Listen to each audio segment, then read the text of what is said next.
energy in this space. As we breathe together and suspend our disbelief, what will we envision here today? What will we remember or discover? Who will we become?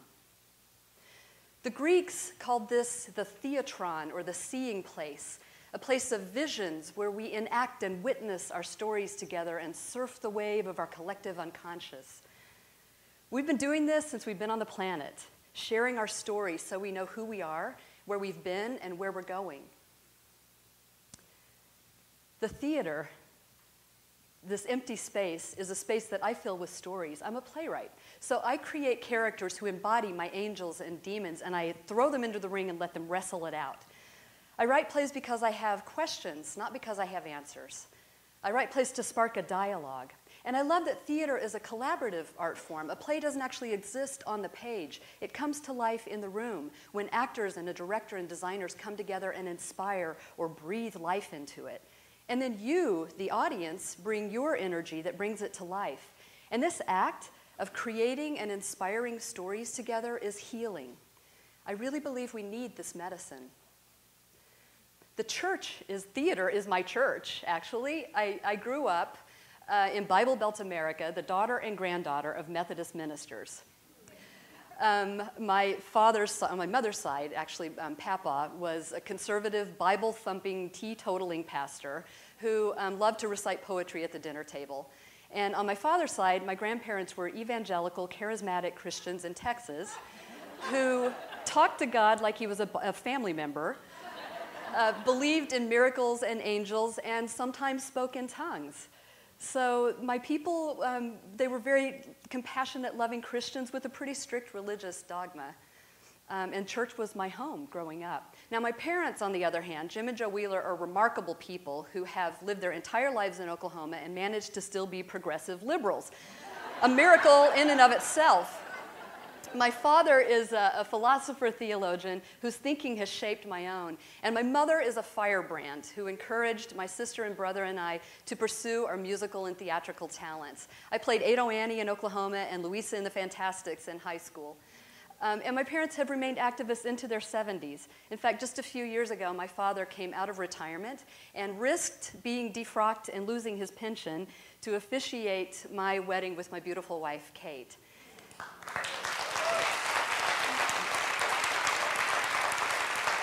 And this is the paradox of my childhood.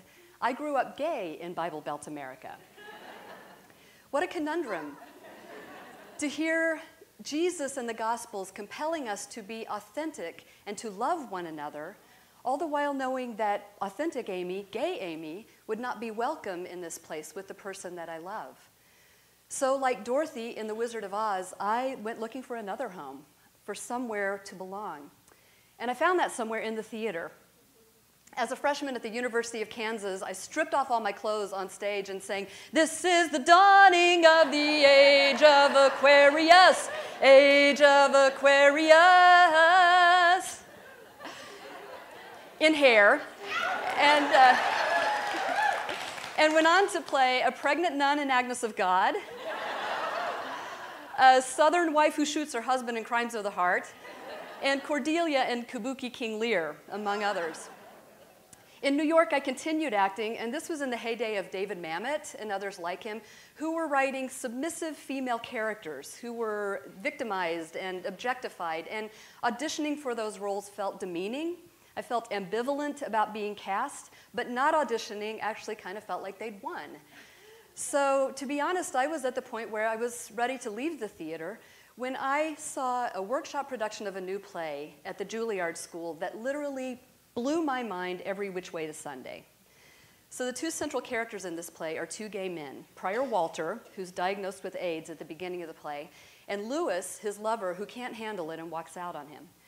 At the end of the play, in this completely over-the-top theatrical moment, an angel bursts through the ceilings of Prior's bedroom and says, "Greetings, prophet! The great work begins! The messenger has arrived!"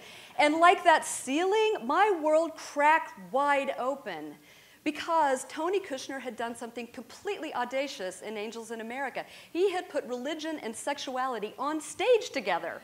boom, my worlds synchronized. I realized that I could, by being my authentic self, I could actually bring these two worlds that felt so disparate but central to me, I could bring them together by being a playwright. So I started writing plays.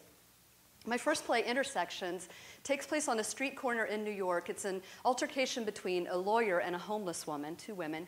And when I wrote the play, people assumed that the homeless woman was a woman of color, which had not been my intention. So we did something very interesting with the production. We cast two actresses, one Caucasian, one African American. We had them perform the one act all the way through once, and then switch roles at intermission and perform it again. And people actually thought they'd seen two different plays and not a word had been changed.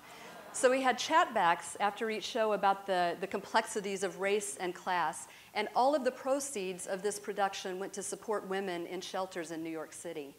And I'd found my calling, creating art that raises awareness and inspires action. This play went on to be turned into a film also with the same concept. My next play, Two Birds and a Stone, takes place in a war-torn, unnamed war-torn country, and in two worlds, the devastating world of war and the imaginary world of an orphan boy hiding in an abandoned barn. And during one night, a pregnant refugee escapes her interrogator and stumbles upon this barn where the boy helps her deliver her baby. As I was writing the play, I had the opportunity to spend time in Bosnia, in the cities of Sarajevo and Mostar, where I spent time with children, and I was amazed by their resilience and spirit. This was just 2 years after a ceasefire, but they would talk to me about how bombs had gone off outside their homes and then dive back to the river and swim and play. They would say that it was hard for them to sleep now that peace had come. They'd grown so used to the sound of tanks rumbling by their house at night or planes droning overhead. I write plays about things that keep me awake at night. Weeping Woman is a play that came to me in a workshop on mothers and myth. As I studied Medea from the Greeks and La Llorona from Latina culture, I became aware that this temblón, or shiver story, gets repeated across time and culture. A cautionary tale of a woman, an abused woman, who loses her lover and in her desperation takes her children's lives. In researching, I came across an article in the South Carolina Post-Courier that began like this. Linda Russell cannot reach into her daughter's mind to understand why she drove her little boys to the top of a boat ramp, released the emergency brake, and sent them to their deaths strapped in the back seat of her car. So she drives the roads that Susan Smith drove that October night in 1994, trying to fathom a depression so bottomless that it could lead to murder. And that became the action of my play. A grieving grandmother driving the back roads, a woman alone in a prison cell, and two furies who embody the prison guards and the spirits of the children. My mother once asked me why my plays are so dark. You can see why she'd be worried with this one in particular. And, you know, I believe that we have to try to understand why people do unfathomable things so that we can reach someone before they act. In my play Whizzer Pizzer, it's a dark comedy. The central character, Adrian, is a gay man struggling with his internalized homophobia who checks himself into a reparative therapy clinic to become straight, and it's called Getting Over the Rainbow. It's run by the Wicked Witch of the West, who I styled after talk show host Dr. Laura, who at the time had made the comment, homosexuals are biological errors. And I was outraged. So I wrote this play in which Jesus makes an appearance. He's doing an edgy stand-up routine. And as he's being kicked off stage, he turns to Adrian and gives him this advice. Love your neighbor as yourself. You hate yourself? Your neighbor is out of luck. Right now I'm working on a play about my family called Wake Me Up. My wife, our 15-year-old son, Jacob, and his other mom. The guy's got 3 moms. It's some karma he's working out or something. But Jacob is a funny, eccentric, sharp, charming guy who, as I speak, is in a Wisconsin mental institution because of periodic aggressive outbursts that put him and those who love him at risk. Jacob is high-functioning autistic, and there's currently no safe place for him.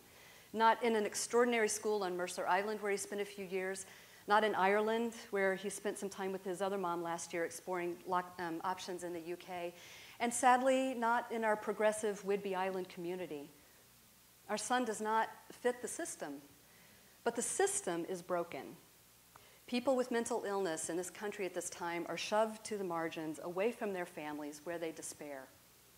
I hope that by writing this play, I can provoke a dialogue. Can we find space in our communities for people like Jacob? Because Jacob does not just belong to his 3 moms. Jacob belongs to all of us. Are you picking up on common themes? I write about people who are broken, people who are struggling with their demons, people who are shoved to the margin and silenced. I write with hope and optimism. I wonder if us gays and freaks and geeks and intersexed and transgendered and male and female and black and white and every color under the sun, I wonder if we were welcomed to the table, would the conversation evolve? And would we learn, finally, that there is no us and them? There's only us. My cry out in this empty space is simple. Can we come together? Can we create the world that we want to live in? Anything is possible. First, we have to envision it. Thank you.